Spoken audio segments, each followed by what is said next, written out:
This is Hadrian Radio, coming to you from Free Catalonia, a KA radio production.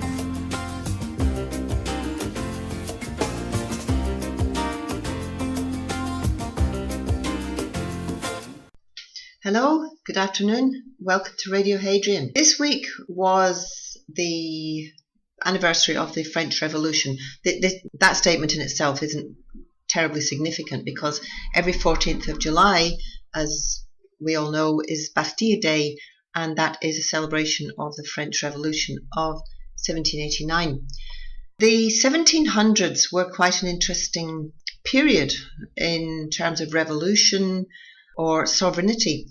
Apart from the French Revolution, we had two significant events in both Scotland and Catalonia where we actually both lost our freedoms. So the French people gained freedom, and meanwhile in Scotland and Catalonia we lost our freedoms. Okay, 1714, here in Barcelona, the siege of Barcelona ended the War of Spanish Succession, and it saw the unification of Spain. This day, it happened on the 11th of September. Now, some of you might know or recognize that date as being a day that is still celebrated in Barcelona or in Catalonia as La Diada, although these days La Diada is seen more as the day when everybody who wants independence comes out in Barcelona waving flags, showing the merchandising off, and it's a party, it's a festa.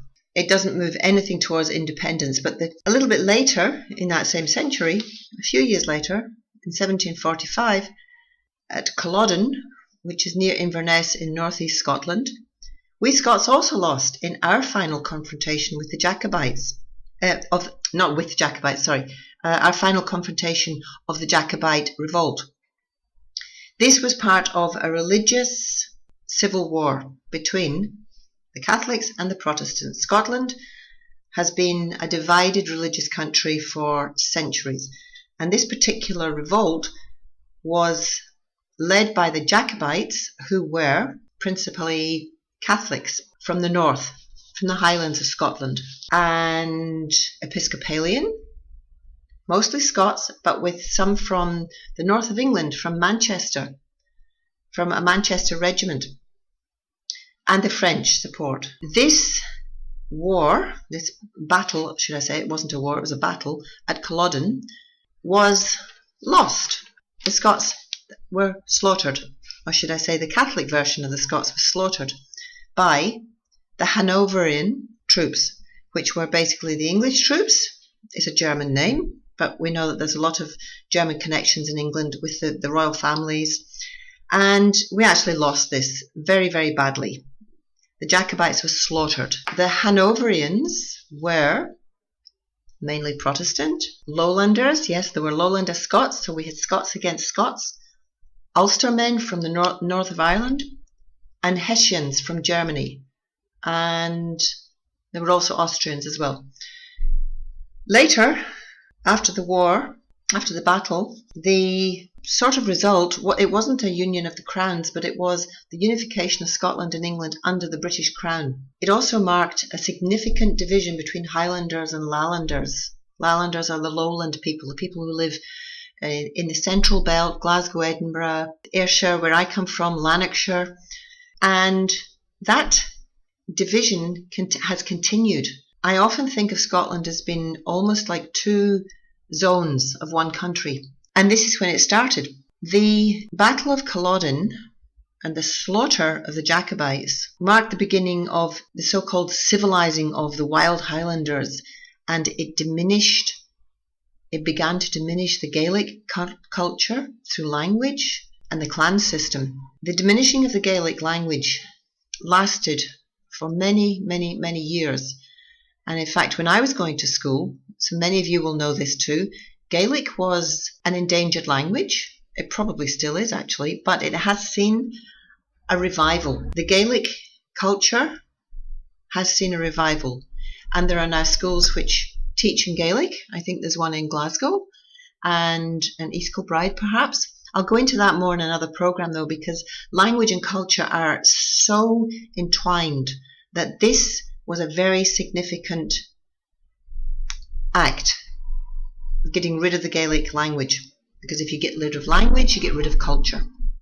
However, put the Gaelic aside for a moment, because what also came out of the Battle of Culloden was the Old Alliance. The Old Alliance, as any Scot who's listening to this will tell you, and I hope that this is interesting for people who don't know a lot about Scottish history, was an alliance which started really as a military and a diplomatic force way back in 1295. That's before the Battle of Bannockburn. It was certainly before the Battle of Culloden. It was before any union of crowns. And it started because Scotland and France had a common enemy. That enemy, naturally, being England. But I qualify this because I do not for one moment consider England as my enemy. I have English family, I have English friends, I lived in England. And even the use of the word enemy is quite unpleasant for me. But that's how we term it. The enemy was England. And Scotland and France united. They became a combined force to rise up against the common enemy of England. So there we get the Old Alliance.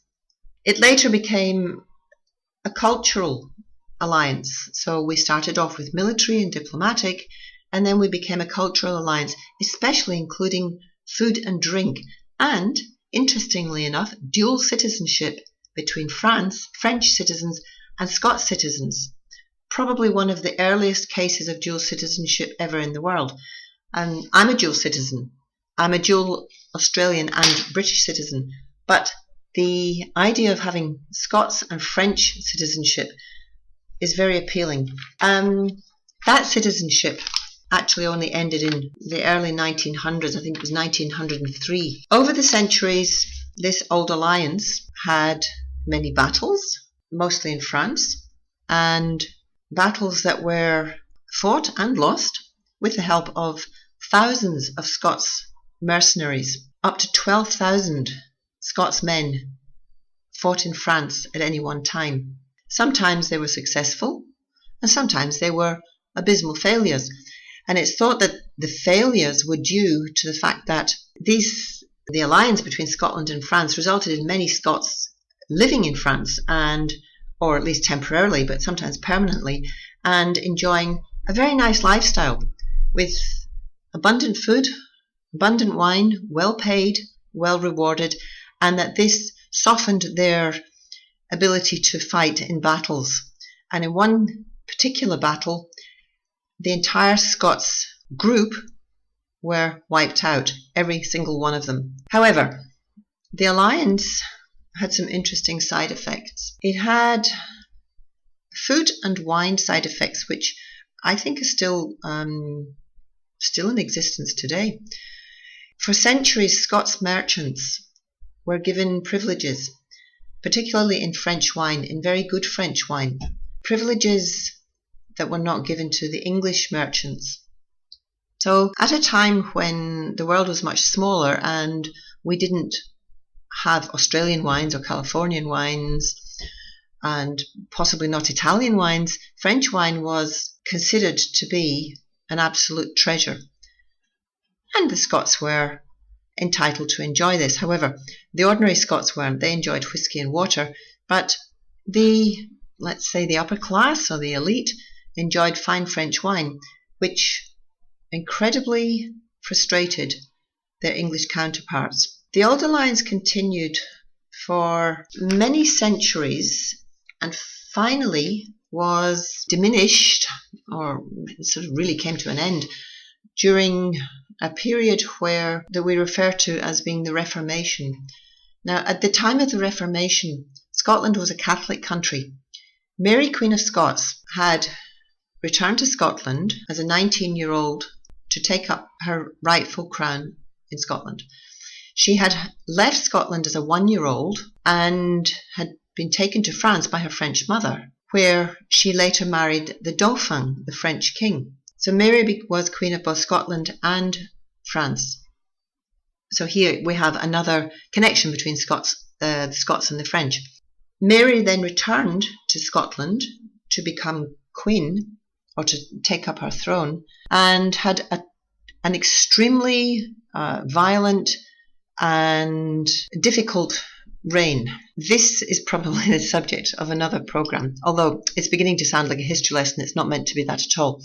So Mary's reign in Scotland was fraught with problems and resulted in the end with her being beheaded by her cousin Elizabeth of England, who wanted to obviously get rid of her competitor and unite England and Scotland. So Mary brought with her many French things. She brought all of her French cooks to Scotland.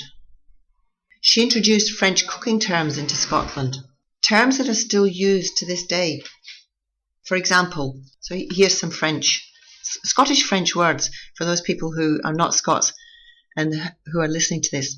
We have the word ashet, which in Scotland is used for making pies. It's made of metal and it is used for making pies, mostly for steak pies. And that comes from the French word assiette, meaning a big platter, a big plate. In Scotland, we have collops. And I don't think you get the word collop in any other form of cooking, but it's a type of, a cut of meat, and it comes from the word escalope. We have gigots. In Scotland, it's generally pronounced as gigot, but it comes from the word gigot, which is French for a leg of lamb. How toadies. How toady is a chicken that's been boiled, and it comes from the French word étoudéo, a boiling hen. We have Sibes. I have used the word Sibes outside of Scotland, particularly when I lived in Australia, and nobody ever had any idea what I meant, except for French people, because they have a similar word. Well, it's not similar, it's almost the same. Cibouille. And that word means it's a type of a spring onion, a small onion that you put in salads. So Queen Mary was responsible for bringing these things into Scottish cuisine. And they're still used today. What other things have continued? Okay, the citizenship ended in 1903, sadly. Sorry, I'm rambling a little bit about Mary, Queen of Scots, because she is a very loved historical figure in Scotland. Okay, during the Reformation, the Protestant John Knox devoted himself to hunting Mary, Queen of Scots, down. And when she died, the political scene in Scotland changed. The religious scene shifted. It didn't change completely. Scotland is still a semi-Catholic country, but it changed and really brought about the end of the old alliance as it had been known for centuries. Today in Scotland, religion and religious divides still causes problems. That's another topic for another day. So today, Scotland and France don't have an especially strong relationship. This is quite a historical relationship. But I think it's worth creating and encouraging a relationship between Catalonia and Scotland because of our quest for independence. We both lost our freedom in the same century while the French people won theirs. And I think it's well worth thinking about how we can create this alliance. This radio program is one thing, but there must be other ways we can do it. And if anybody has any ideas, we would love to hear from you. We are setting up Radio Hadrian Facebook page this week. We've been extremely busy for the last couple of weeks, and apologies that we haven't been able to do that before, because we did say we would do it. However, this week that page will be set up, and we would really like to hear ideas from you, because I think this idea of a new alliance between Catalonia and Scotland is quite a powerful thing. We are facing the same barriers to independence. And I think in Scotland, if people are more informed about what's happening here in Catalonia, and if the Catalans are more informed about what's happening in Scotland, we can create quite a powerful unity, a united front So while what I've just talked about is not particularly political, I think it's really important, well, I think it's important, or it's worthwhile, to try and develop this relationship between our two countries. There is a relationship there. It's somewhat superficial though, and I think we could do a lot more with it. Okay, for the next 10 minutes, I have a slightly different thing I'd like to talk about. Again, it's not political. It's not about the Scottish independence movement, and it's not about the Catalan independence movement. But it's about oppression and what happens to a people when they are subject to being colonized and language is taken away from them. So a few moments ago I mentioned that the end of the Jacobite Rising also saw a very deliberate and concerted effort to obliterate the Gaelic culture. And if you remove language from people, if you ban language, then you remove culture. Language and culture are so entwined. Here in Catalonia, language has also got a significant part in the history. Up until not so long ago, Catalan was banned. So any Catalan people who happen to be listening to this, who obviously all speak English, will know that you were not allowed to speak Catalan on the street or in public places. The only place that for many years under Franco, the only place that you could speak Catalan was in your home. So by doing that, you make a very big statement and you affect the future generations, because if you ban a language and it's only spoken within the home, that language is never going to be spread and it's never going to reach the next generation. It's not going to get into the schools. And there are older Catalan people who can speak some, but they can't read and write it because they learned how to speak it without getting a formal education in it.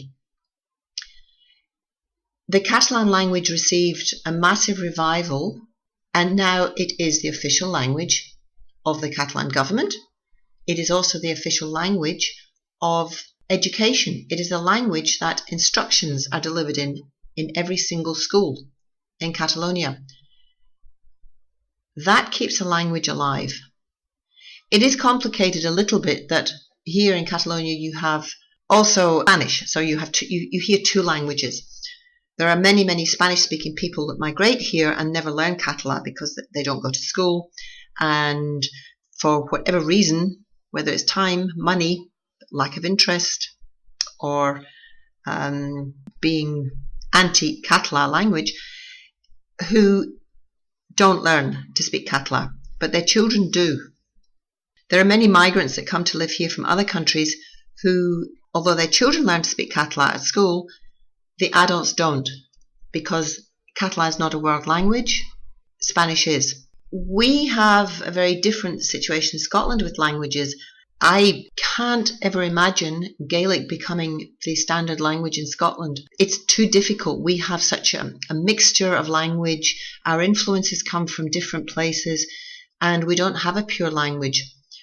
I wish we did, because language is powerful and it's cultural, but we don't have that.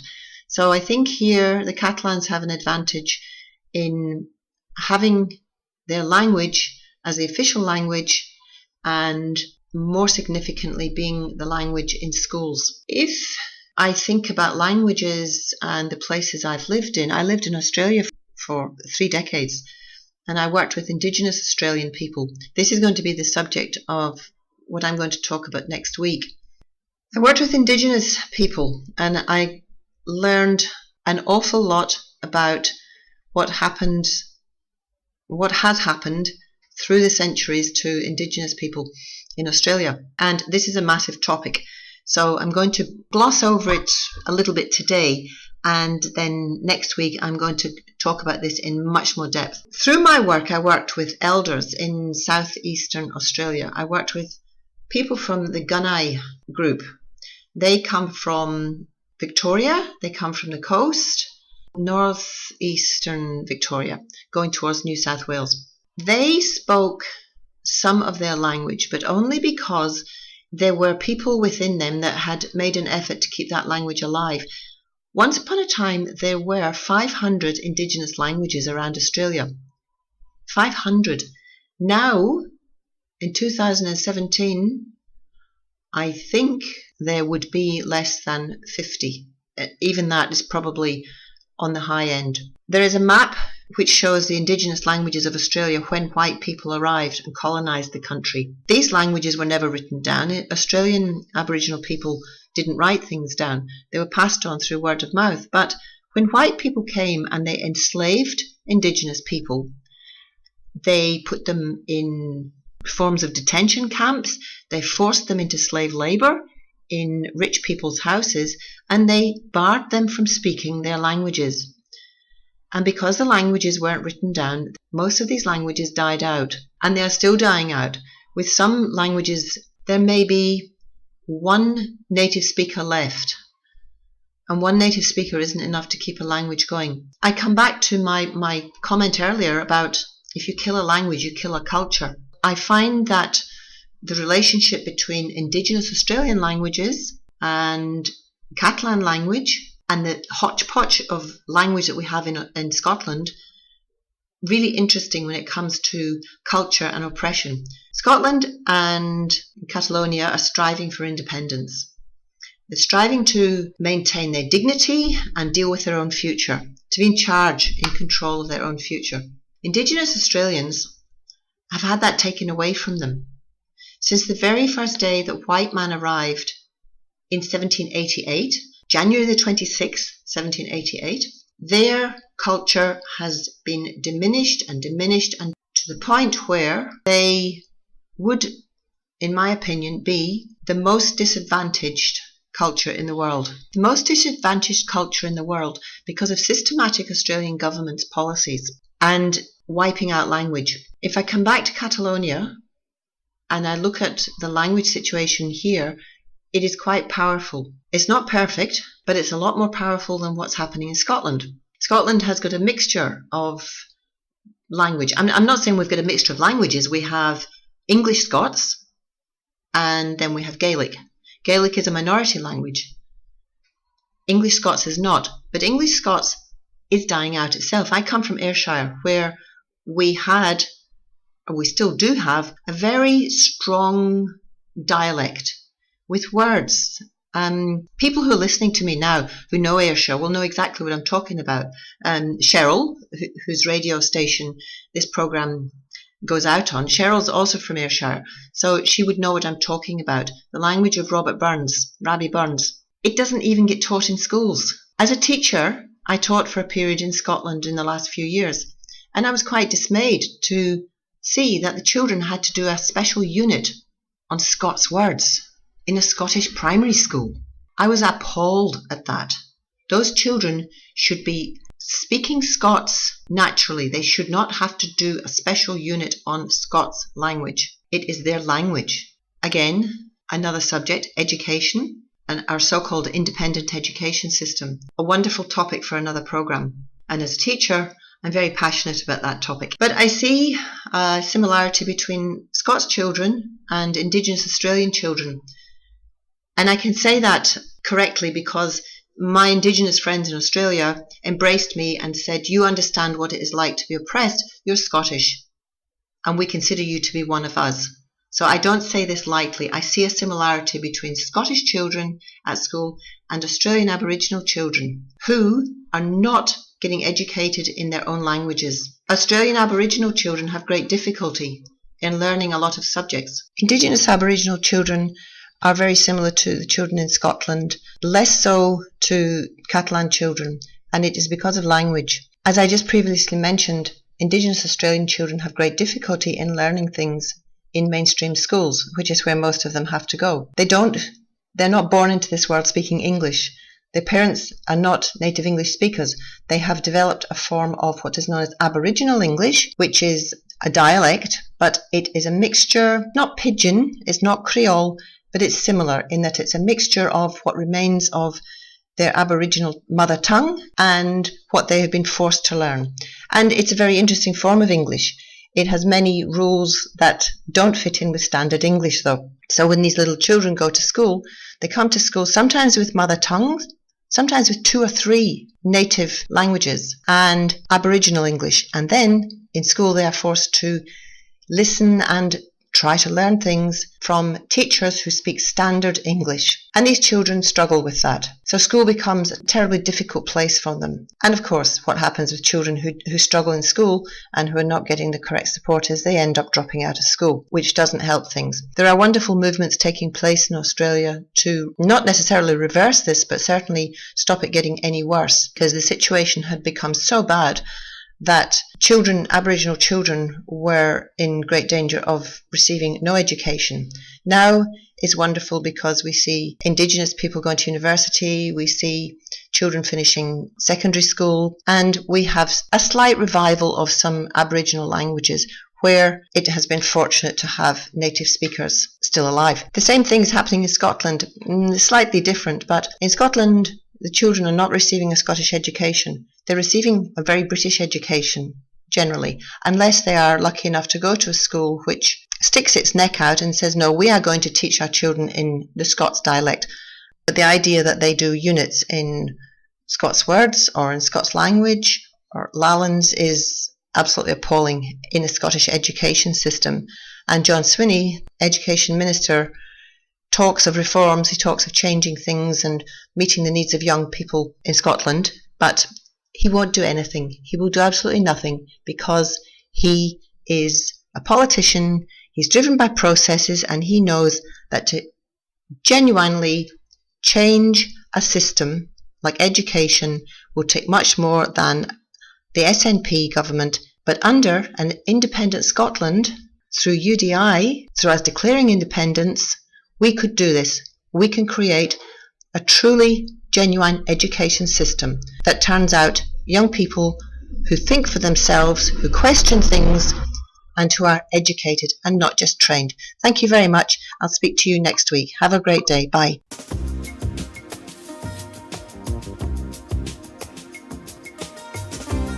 This is Hadrian Radio, coming to you from Free Catalonia, a KA radio production.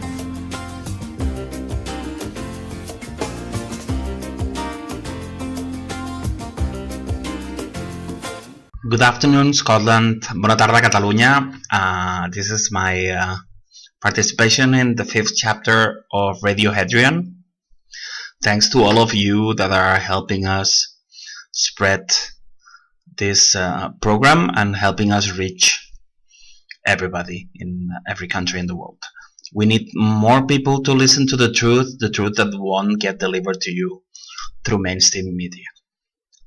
This week I would like to talk about the French Revolution briefly, and a few brief comments on things that have gone on in Barcelona. Another thing I would like to dedicate some time about is the 25 years of the Olympic Games in Barcelona and the impact it had in the city, and some shadowy aspects of it that are not frequently commented about. I would also like to comment on Theodore Ash experiment and investigation about group behavior and how we are affected by the opinion of the group, and how the powers that be use that through sociologists and group psychologists to avoid the truth being known by most of us.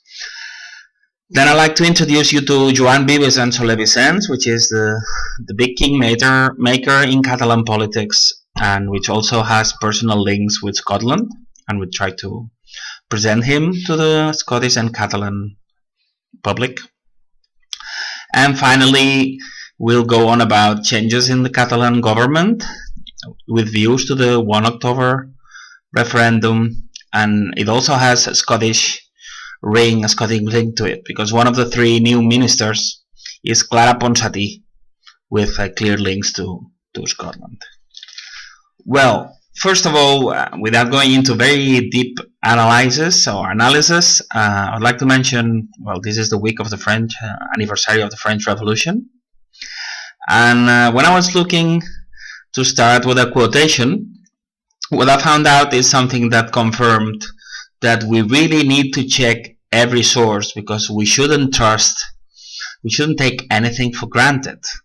And I had heard this thing about Zhou Enlai, the leader of communist China, which in 1971 with Nixon was asked about what he thought the impact of the French Revolution had been, and he is supposed to have answered, it's a bit early to tell, which was like 200 years, which is something that served to perpetuate the idea, probably right, that Chinese is a patient, reflexive civilization. Well, it seems that actually he was referring to May 1968, and that is then normal, that 3 years is not time enough to analyze the impact. So more important than that is it reaffirmed the necessity to double check everything, because a lot of urban legends and myths that are about are not true. What I would like to say about the revolution is only that we live in different times now, and revolutions need not be bloody, and with that they don't need guillotine. But between that and the smile revolution that they pretend us to be having in Catalonia and similar concepts in Scotland, there's a lot of in-betweens. And it's not realistic that you can get away from ex-imperial powers like UK and Spain that have murdered people almost in every continent, that by smiling and marching and voting through procedures we're gonna get it. So we need to wake up, and we need to do the thinking revolution, which is finding our own information and becoming, every one of us needs to be one army, one civic army of one person, and we should only trust information that comes from reliable sources. Means things we've seen directly, experienced directly, or it comes from a prime source, somebody we can trust, like somebody really close to us that can confirm that. Everything that mainstream media tell us is a lie, which is there to deceive us. I want to, and this is a French week, or an important week in France, and Delia has commented about the old alliance between Scotland and France, and she has commented on the need of a new alliance between Scotland and Catalonia. I would like to really encourage people out there, both in Catalonia and Scotland, to have friends in social media with people from the other country, because that's the way that they cannot lie to us. They're lying to us, saying that we wish we had the Democrats like the British ones, and we could do a referendum, and you think that by marching you'll get independence. It's very important to strengthen the ties between Scotland and Catalonia. And if you, next week we finally will have the Facebook page for this program. If you know people from other countries which are trying to fight for independence, no matter which continent, no matter which country they want freedom from, let's get them hooked on Radio Hadrian, and let's get them contacted to us, because we really need to be strong and we need to collaborate. This program also wants to be the voice of those without a voice, and I'd like to put 3 brief examples of what we would like to use this program to do. This week, Delia and me have been proud to be helping or putting our humble effort in trying to avoid the eviction of Cyclic. Cyclic was a reference video club in Barcelona, in the barrio of Sant Pere. Video clubs are on the way out because of new technologies, but there's a very nice project in that part of the city where David Cabrera, which is somebody that really helped us in our moment of problems 1 year ago, to have a micro cinema and documentation video open to the neighborhood. And it's a very nice project, and we know that the administrations are working together with David to find a solution for that, and we really want to encourage everybody to give its best, because the neighborhood deserves it and David deserves it, and it's the best way to handle things. We've also spoken this week with Eric Plankton, which is a very relevant person in Barcelona, not in the official Barcelona. He raps in the metro in Barcelona a few hours every day, and his raps are really like a kick in the shin, because he talks about not so nice things, and he talks about corruption and white collar crime. And we hope that briefly we'll be able to have an interview with Eric, so the other side of Barcelona is known. And also I would like to thank Chema, the person from Cardedeu, that has sent me an amazing, wonderful video about the Kanak people in the so-called French department of Nouvelle Caledonia, which is a country fighting for their freedom. And it's a wonderful video about how they manipulate us and how all of us are getting the planet plundered in benefit of very few people that slave us and is on top of us. So these are the kind of stories that we will try to bring to you in Radio Hadrian, and we are working to make this program a reference program for all of you who want to live in a better, freer world than we do. This month of July marks the 25th anniversary of the Olympic Games in Barcelona. As a very important person to me remarked recently, it seems that it's the games that meant the victory of a capitalistic, very commercial Olympic Games. We commented that possibly is because it's the first Olympic Games after the fall of the Berlin Walls, which is the time which declared capitalism the victor of the conflict between capitalism and communism. And that might be the case, but me as a Barcelonian that collaborated as a volunteer in the opening and closing ceremonies, we have to say that it's something that changed the image of the city in the world. It has opened the city to the sea. Now Barcelona has a beach where some of us for 25 years we had never been to the beach in Barcelona because it was separated from the city by a line of rundown empty factories that made it impossible, and some long due investments to connect the city. I mean, Barcelona has been plundered and oppressed by the metropolis and the Spanish Empire, and that was an opportunity to catch up. Certainly, Spain decided to have the Universal Exposition in Sevilla and the Madrid Cultural Capital the same year, so they had an excuse not to invest everything in Barcelona and divide it, but so be it. And what I would like to mention though is that the importance of the Olympic Games, but it has two black points. One is that the Games happened because of the intervention of Joan Antonio Samaranch, which is a famous Francoist. So in that case, we have to say that it's one of the few things where I think that something related to Franco ended up in benefit for the city of Barcelona, but it leaves a slightly bittersweet taste. But the other thing is that 25 years ago, it's the first time where a campaign that was called Freedom for Catalonia, which had banners and balconies, and it was an opportunity to tell the world that Catalonia is not Spain. But it had the effect that several Catalan independentists were kidnapped and tortured by the Spanish state because they didn't want the independentist movement to do anything pacific, anything peaceful. Sorry, my English still not up to scratch. They didn't want the independentists to make something peaceful that would tell the whole world that we don't feel members of Spain. So they detained people, they put plastic bags on them, and they did all the kind of things that we associate to a dictatorship. And that was ordered by Juez Baltasar Garzón, which appears in the list of good guys in relationship to Argentinian dictatorship. So then again, it all goes to show that nothing is black or white, and there's a lot of things that are not the way they tell us.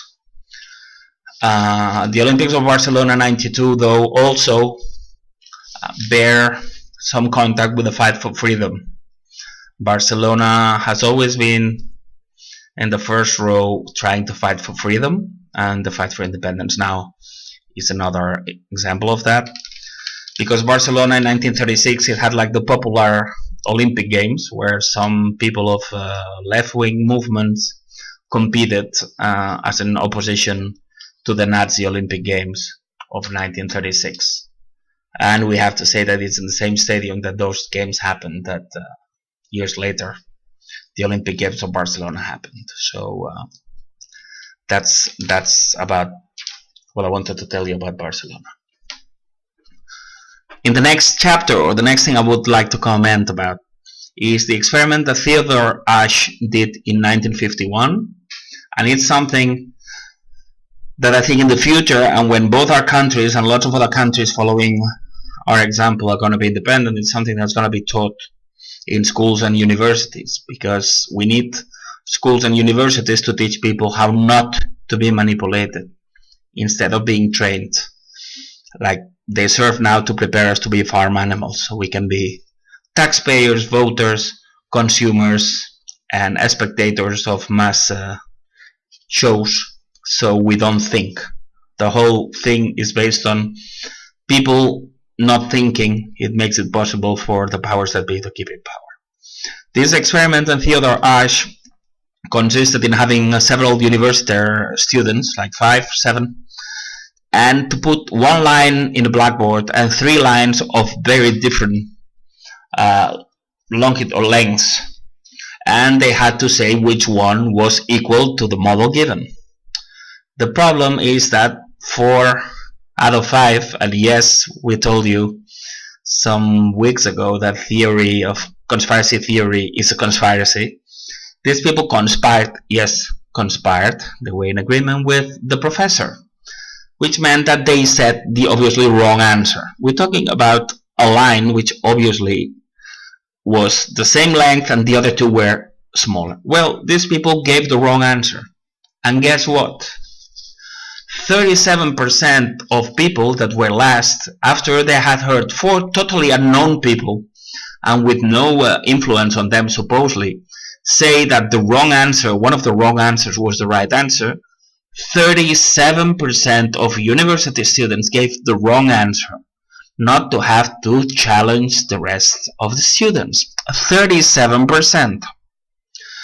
But what's more important, when they put only one of the 4 previous students saying the right answer, the number of people lying decreased or came down to only 5%. 5% compared to 37%. That's less than 7 times minor number. So out of 7 liars in the first case, if you only give them somebody, anybody, giving the right answer, there's only 5% of those who want to be in the majority. But there's 37% not capable of facing everybody. This is of tremendous importance to understand nowadays world. Tremendous importance. If we understood this, we'll be much closer to independence in Scotland and Catalonia, and to be considered intelligent animals and not cattle animals that are brought to wherever they think we should go. We're talking about something that nobody in university wouldn't know.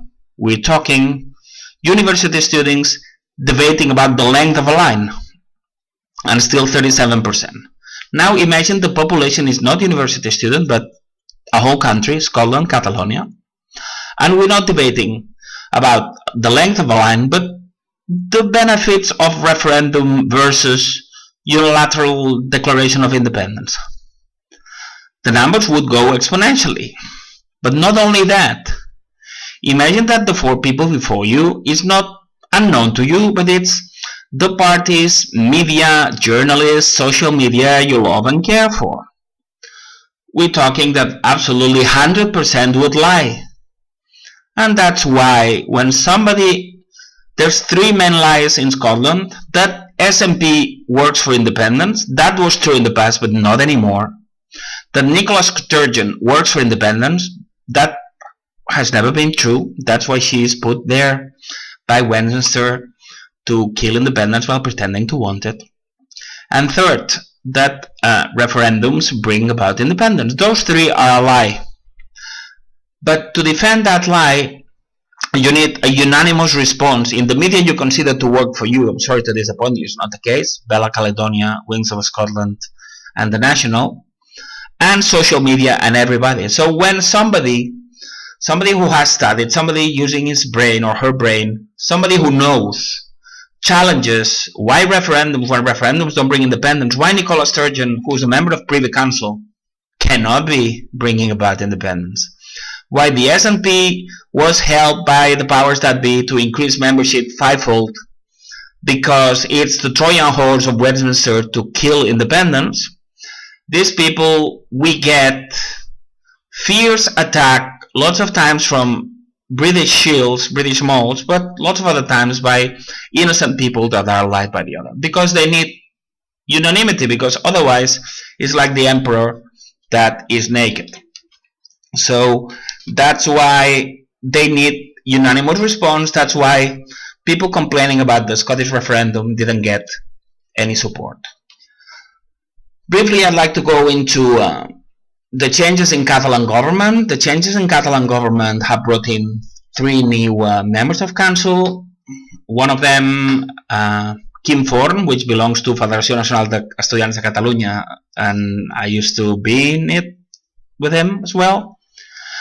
And another one of the changes is Jordi Turull, which is somebody who 3 years and a half ago told me that we would meet to debate about the fake question in the non-referendum of independence of 2014, and I'm still waiting. So we have 1 liar already. Out of 2, we have 1 liar and 1 member of FENEC with Joan Vives. And the third one is Clara Ponsatí. And Clara Ponsatí is a clear Scottish link. She was presently the principal of the School of Finance in St Andrews University. And not only that, but she is tax advisor of the Finance Committee of the Scottish Parliament. Thus, the relation with Scotland is big. But sadly, she's been appointed to be the Minister of Education in Catalonia. And we have a serious problem because the new Minister of Education is a liar. So I guess we're going to teach our children to lie from now on.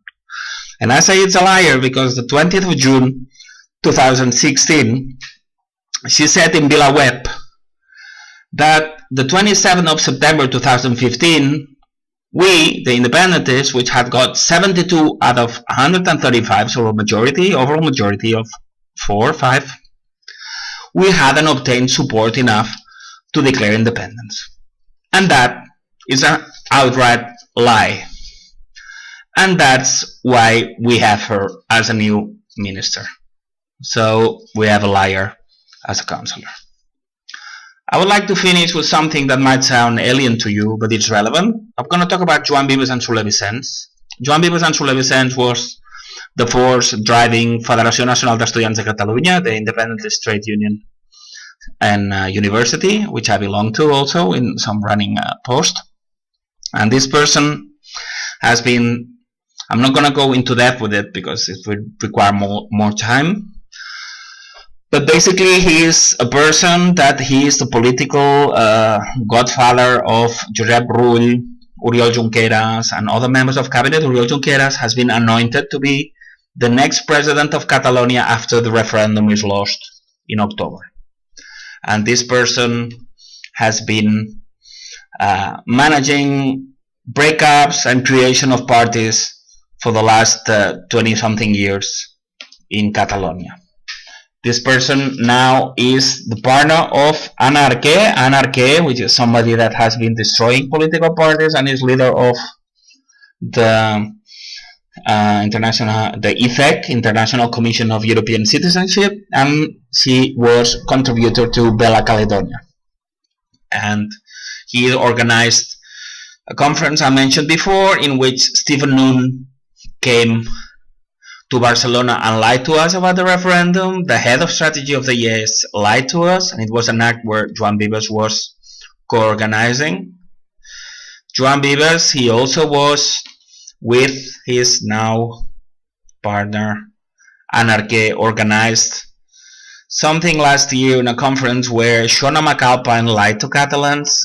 Shona McAlpine, that works for Humza Yousaf, she lied to us, saying that she personally was present in exit polls that the same Alex Salmon in his book The Dream Will Never Die said that he was sorry he had an organized exit poll. So she lied blatantly to Catalans once again.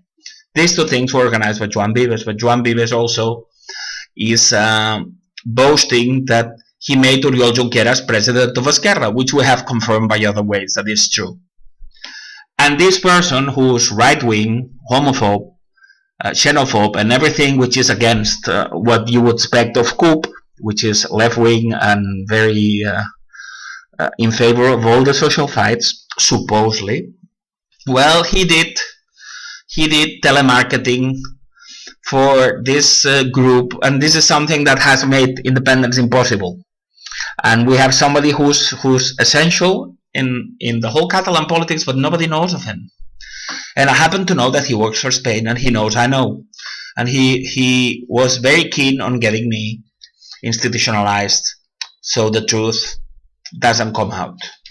So, to summarize today, which is, we shouldn't behave as the group expect we should, because that helps the powers that be manipulate us. And then we also should look into Joan Vives and Vicens, because most times, and I think you should look for your own Joan Vives and Vicens, there are people in the dark that are the puppet masters of our politics, and we should look for them to avoid following what they have in stock for us.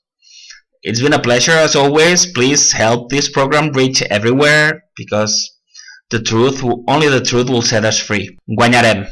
Let's do this.